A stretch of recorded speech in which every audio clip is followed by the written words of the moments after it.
Abusia Asante Mampong report yabo anan aba Aframano community.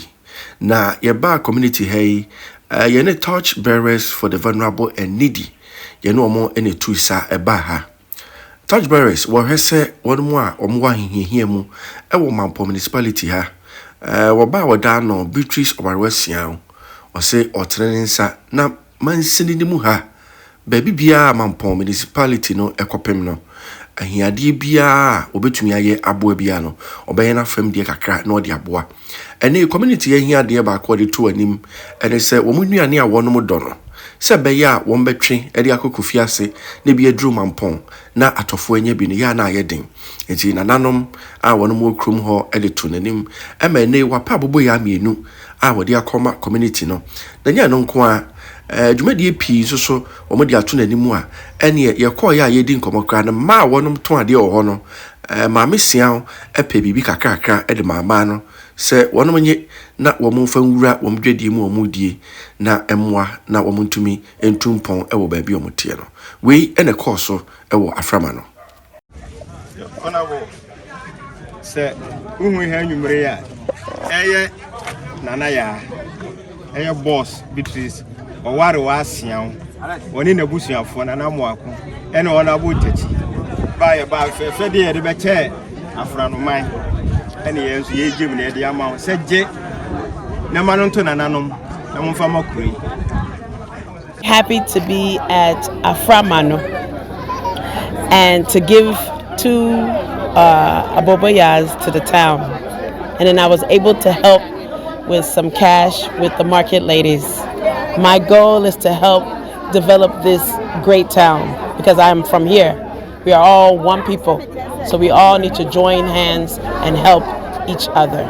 Regardless of any party or any affiliation, I am just here to help as a good Samaritan.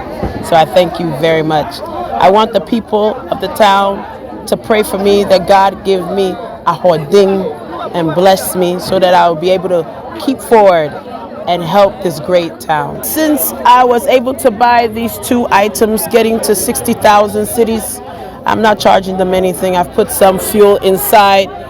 I'm praying that the people of this great town are able to maintain it on their own. Since I'm not taking any money, it is coming from my heart.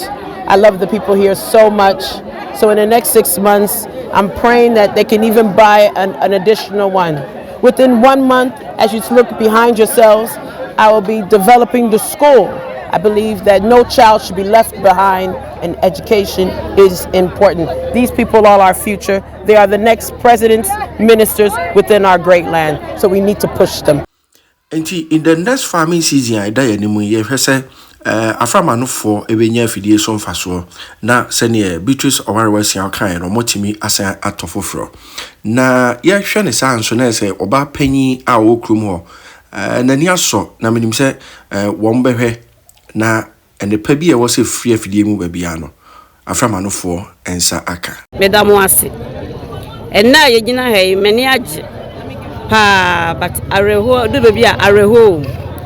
Enigi ani se ye kura yi ye bre ye kuyafo ya ye nnwuma nsuo to a ye ho kire ye ka eti enigi ameka se ye ni age ni se nana ya Aboboyaa wode ya bre ye ni age papa onyankopon o hira oni na busua o hira no se nsuo to a kyense ye fofom ni yakokofie ase na wo no baye na wo koton de ato bibi ne wo ma bedie no na aka ya nyema nyina timi sei eti se na ya aba na wabeboa ya Aboboyaa onyankopon o nhira ipamocho ya edidwa wa ha no ye bedo otumfo onyankopon ase first ye di aseda ye toso ama ye nnua ye sister ba ko a oye ye mmoa ene wabeboa Aframano mai kurei ade fefe a wode abre ye kure ye danase ye kase nyankopon ntuni nkwana nyankopon nhira no ade bi ode ne nsa be som bi nyankopon ma ne nya yie o ma ne nya mo